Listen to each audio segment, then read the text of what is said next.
Bienvenue sur Loup-Garou France. Bientôt un nouveau témoignage avant mes livres. Eh oui, je suis obligé d'en parler à chaque fois, je sais, ça en emmerde certains, mais qu'est-ce que je vous dis, c'est comme ça, hein. Je suis indépendant. On m'invite pas constamment sur des grosses chaînes. Bon voilà, je suis obligé, et puis en même temps je les ai écrits, c'est pour qu'ils soient lus. C'est à moi de faire ma promo. Voilà. Loup-Garou, la vérité, Homo lupus, l'histoire de Loup-Garou. Les liens sont dans la description de la vidéo YouTube, sur également loup-garoufrance.fr. Vous pouvez vous les procurer et ça vous permettra d'avoir toutes les réponses à vos questions au sujet de l'existence, de la réalité de ce phénomène extraordinaire. On appelle tout de suite un nouveau témoin.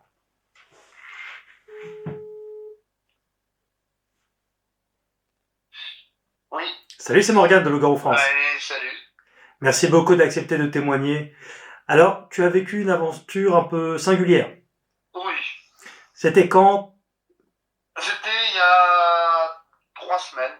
C'était où? Le long de la voie ferrée vers chez moi, donc en Ardèche. D'accord. Est-ce que tu peux donner le nom de la ville ou du village? C'est Tournon-sur-Rhône. Tournon-sur-Rhône, c'est ça? Ouais, c'est ça. Alors, qu'est-ce qui s'est passé là, il y a 3 semaines, à Tournon-sur-Rhône? Ce qui s'est passé alors, c'est que c'était vers 21h30. Je partais pour balader mon chien. Quand je suis passé le long de la voie ferrée, j'ai entendu une première fois un grognement assez, j'allais dire lugubre. Et j'ai continué à marcher. Et quand je suis arrivé à ma voiture, j'ai pris mon tabac dans ma voiture. Et à ce moment-là, mon chien n'arrêtait pas de regarder de l'autre côté, du côté opposé, du côté de la voie ferrée. Donc du coup, je me suis tourné pour regarder ce qu'il y avait, et à ce moment-là, j'ai juste vu une masse sombre qui était derrière la grille. D'accord. Et voilà. Et après, dès le moment où j'ai tourné le regard, cette masse sombre a filé derrière la gare. Alors, le grognement, tu l'assimilerais à quoi? J'allais dire, c'est compliqué à définir, je dirais peut-être plus du loup, lion, c'était vraiment quelque chose de puissant. Ah oui, un vrai coffre. Ouais, voilà, ouais. Et tu as vu donc une ombre, c'est ça? Oui. Quelle silhouette avait cette ombre? C'était une masse sombre à 4 pattes. Et moi, j'avais dit de la grosseur d'un très gros veau. D'un gros veau, c'est ça? Ouais. Qu'est-ce que tu as fait à ce moment-là? J'ai fermé ma voiture et je suis parti tranquillement en passant cette fois-ci par des rues qui étaient éclairées. Et au moment où j'arrivais pas très loin de chez moi, sur le parking, j'ai entendu des bruits de pas, et comme un bruit métallique qui raclait sur le sol.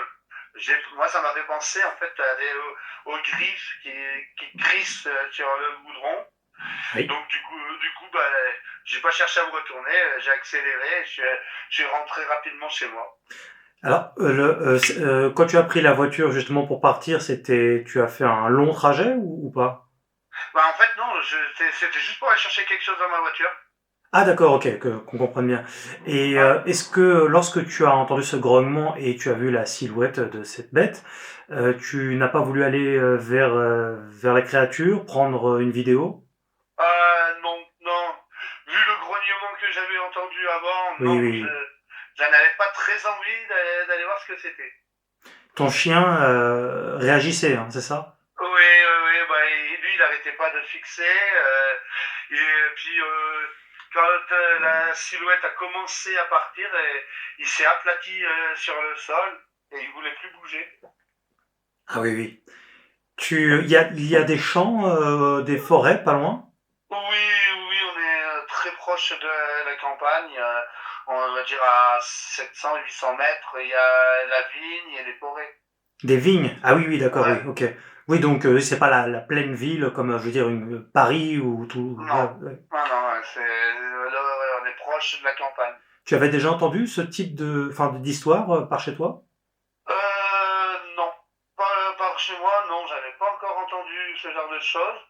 C'est qu'après avoir dit un peu ce que j'avais vu à une amie, qui m'a dit qu'elle aussi avait vu quelque chose d'étrange, qui sortait de l'ordinaire, pas très loin de chez moi, à 4 kilomètres de où j'habite. Et qu'est-ce qu'elle a vu?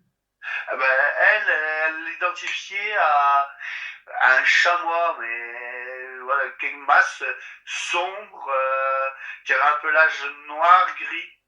D'accord. Elle l'a parfaitement vu ou c'était pareil Non, c'était de loin. Donc il Ouais. commençait à faire nuit, donc elle n'a pas pu voir vraiment en détail ce que c'était. Ouais, la taille d'un gros veau, la taille d'un Ouais, chamois, voilà. c'est peut-être potentiellement la même bête. Voilà. Et ça, c'était il y a combien de temps qu'elle avait vu ça, tu dis? Ben, il y a un mois ou deux. Ah oui, d'accord, donc c'est dans la même période, c'est très récent. Ouais. Voilà, ouais. Est-ce que tu en as parlé à d'autres personnes? J'ai essayé d'en parler un peu à des amis, mais bon, on entend vite rire et les personnes se moquent. Donc j'ai préféré ne plus trop en parler à part avec ma compagne. Est-ce que quand tu as entendu ce grognement et que tu as vu la silhouette, tu savais à quoi tu avais affaire ou pas? Non, j'avais des doutes, mais je ne pouvais pas en avoir la certitude. C'est que le lendemain, quand je suis repassé pour aller prendre ma voiture pour aller au travail, que là j'ai vu la grille plier. Je me suis dit que ça ne pouvait pas être un petit animal qui puisse plier une grille de 2 mètres de haut. Quoi. Tu as pris des photos, vidéos de la grille pliée? Non, non, non. Ouais. Non, parce que vu que j'étais pressé pour partir au travail, et quand je suis revenu le midi, la grille a été changée. Ah oui, ils ont fait vite alors les gars. Ouais, ouais. Ouais. C'est une ancienne gare, tu dis, c'est ça? Ouais, c'est une ancienne gare SNCF. C'est une gare totalement désaffectée, avec justement des hangars qui tombent à l'abandon, où il pourrait très bien y avoir des animaux qui viennent y loger. Mais comment ça se fait qu'ils sont venus changer cette barrière-là et puis alors que c'est le bordel partout? Je sais pas. Je sais pas. Franchement, je sais pas du tout. Et la barrière était tout à fait identique ou Ah oui, oui, ils nous ont remis une grille neuve, mais à l'identique. Ouais, c'est pour empêcher les gens d'entrer dans la gare? Oui, normalement. Ouais. Parce qu'il y a toujours un passage par où on peut quand même rentrer. Ah oui, d'accord. Est-ce que tu es revenu plus tard sur cette zone? Non. Non, je n'y retourne plus le soir. J'y vais qu'en journée. Ah oui, donc tu as été enfin, tu es quand même choqué. Oui, oui, oui, ça m'a quand même fait peur. Je me suis dit, c'est quoi bon, on va éviter. D'autant plus que moi j'adore me balader les soirs avec ma compagne dans la campagne et on a déjà entendu aussi des grognements en campagne. Donc pas très loin. Eh oui, d'accord. À quel moment tu as défini que c'était bien probable que ce soit un loup-garou? C'est le moment où j'ai vu la grille qui était pliée. D'accord. Et comment... Oui. Oui, parce que j'allais dire, je ne vois pas un sanglier aller plier une grille de 2 mètres de haut comme ça, quoi. C'était pas possible parce que c'était pas par le bas qu'elle a été pliée, mais par le haut. Surtout la taille d'un gros veau Ouais, avec un grognement comme ça, oui, effectivement, il y a peu de chance. Et d'accord, ouais, donc j'ai envie de dire, ça, là encore, c'est court mais intense. Oui. Ça aurait été bien, évidemment, que tu prennes des vidéos, des choses comme ça, mais c'est pas facile dans un moment comme ça. Hein. Non, surtout pas. Moi, il y en a beaucoup des amis pareils, ils m'ont dit ah mais t'aurais pu prendre des photos. Je dis bah bien sûr.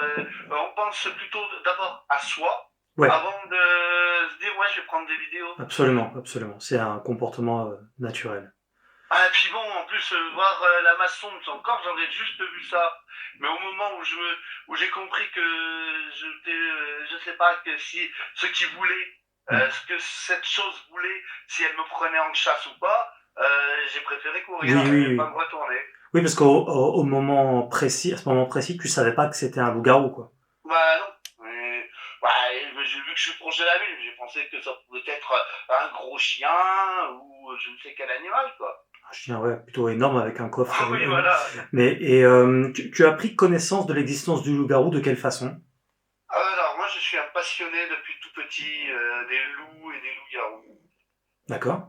Et comment tu Voilà. as compris Bah, que... dans les légendes, je me suis renseigné sur des textes, des documentaires qui datent de l'Antiquité, comme quoi on n'en parle pas depuis seulement hier du loup-garou. Et du coup, c'est en voyant Loup-garou France que tu t'es dit, bah Ouais, ça colle, quoi, c'est ça? oui, voilà, en regardant des témoignages, des reportages, ben, je me suis dit, oui, ça y ressemble bien.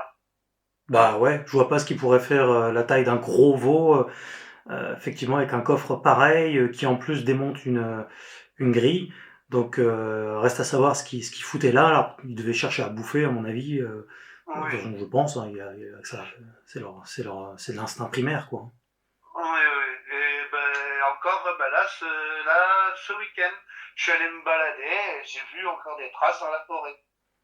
Des traces de canidés? Ah ouais, des traces énormes. Ça peut pas être un chien normal, ou sinon, ce chien a dû manger des hormones. Et quand c'est comme ça, tu prends pas de vidéo? Non, parce que c'était pas très net, et puis bon, ben, j'ai toujours un peu peur de passer pour un imbécile, donc du coup, je me dis, Ouais, bon, ouais. ben, je laisse. Ouais, je comprends. Ouais, tout le monde n'a pas forcément envie de prendre des photos, des vidéos. Voilà. Puis c'est vrai que enfin, c'est pas forcément naturel de prendre toujours des photos, des vidéos tout le temps, quoi. Le téléphone, c'est comme un ustensile Ouais, qui n'est pas greffé à notre main et notre cerveau normalement. Donc, ouais, je comprends. Très ouais. bien, ok. Bon bah, c'est intéressant. Et alors du coup, tu veux pas essayer de mener ta petite enquête de ton côté, d'une façon ou d'une autre? Alors si, moi j'avais commencé un peu à me balader un peu les soirs, parce que j'aurais bien aimé en savoir un peu plus. Oui. Mais j'avoue que je suis pas non plus tranquille, donc pour l'instant j'ose pas trop encore. Et tu pourrais poser des caméras de surveillance dans des zones bien précises pendant plusieurs semaines. Ça serait possible, oui, je pourrais. Ouais. Bon après, c'est un investissement bah, déjà en argent, puis après bah, en temps automatiquement. Oui, voilà, c'est ça. Ben oui. Donc bon bah écoute, en tout cas, si tu mènes ta petite expédition de ton côté, si tu as d'autres éléments d'information, n'hésite pas à me les envoyer. Hein, Ouais, voilà, t'as mon numéro, t'as mon contact. ok, ouais, d'accord. Merci beaucoup d'avoir accepté de témoigner. D'accord, ben, merci. À bientôt. À bientôt. Salut. Ouais, comme je dis souvent, court et intense. Et oui, on ne réagit pas forcément tous de la même façon. On n'est pas tous épris d'une envie de filmer automatiquement. On pense peu vraisemblablement à sauver sa vie. C'est tout à fait normal, surtout quand on n'est pas sûr de ce dont on a affaire. Bon, voilà, on va pas refaire le témoignage, mais quand même, j'ai souhaité l'interviewer parce que ça s'imbrique effectivement dans la logique du loup-garou. Hein. Je vois mal, encore une fois, ce qui pourrait faire la taille d'un gros veau avec un grognement pareil, avec des... donc, lorsqu'il s'est fait suivre avec des griffes, bon, ouais, il s'est pas retourné. Bon, il m'en avait parlé en amont, hein, il s'est pas retourné, il a tracé en fait, hein, il a couru, puis au bout d'un moment, les bruits enfin, il a pas couru, mais il a été jusqu'à sa voiture. Et il n'a pas vu quoi que ce soit, puisqu'il s'est pas retourné par peur. Vous savez, il y a plusieurs témoignages comme ça, des personnes qui sont suivies dans les fourrés à gauche, à droite, et ils s'en vont, puis ils font comme s'il se passait rien, hein, de peur en fait de se retourner, ou pourquoi pas d'attiser une forme d'agressivité de la créature. Bon, il y a vraiment peu de chances, vous le savez, si vous êtes assidu de Loup-garou France, euh, les attaques sont très, très, très rares. Le seul moment où il faut évidemment se barrer, et vite, c'est quand on se fait grogner dessus. Et là, évidemment, bah, faut pas y aller, faut se barrer. C'est comme un chien, s'il te grogne dessus, tu vas pas mettre ta main, tu vas pas t'approcher. Il te prévient. Tu es proche de sa zone, tu l'emmerdes, pourquoi pas, il y a des petits pas loin, on ne sait pas. Donc, mais techniquement, dans le monde entier, je recense très très peu d'attaques. Voilà, donc je le dis, c'est pour aussi rassurer une petite partie de la communauté qui parfois ont carrément aujourd'hui peur d'aller en forêt, même 2 jours. Donc faut pas non plus, voilà, vous avez beaucoup plus de chances de tomber sur un taré ou un sanglier qui vous charge ou un truc comme ça. C'est pour ça d'ailleurs que moi-même j'utilise un katana. C'est des buts dissuasifs, etc. Bah, bref, vous connaissez. Voilà, donc petite parenthèse finale. Merci pour votre soutien. Si vous voulez m'aider concrètement à continuer ces activités, n'oubliez pas le petit like, c'est super important. Le commentaire à chaque fois, même si c'est un petit commentaire, merci, cool, au revoir, va te faire. Ouais, tu dis ce que tu veux. Mais un petit commentaire, ça aide à monter dans le moteur de recherche et faire connaître notre chaîne. Voilà, donc le petit like, le commentaire, ça fait plaisir, ça m'encourage, c'est une bonne façon de me soutenir. Et vous pouvez, en plus, pour ceux qui le veulent, qui le peuvent, faire une petite participation active sur le PayPal. C'est une bonne façon aussi de m'aider à continuer tout ce travail. Et puis, si vous-même vous pensez avoir vu un loup-garou, vous me contactez à loup-garou-france@gmail.com et puis on verra, on en parle. Merci beaucoup pour votre soutien. Vous étiez sur Le Garou France.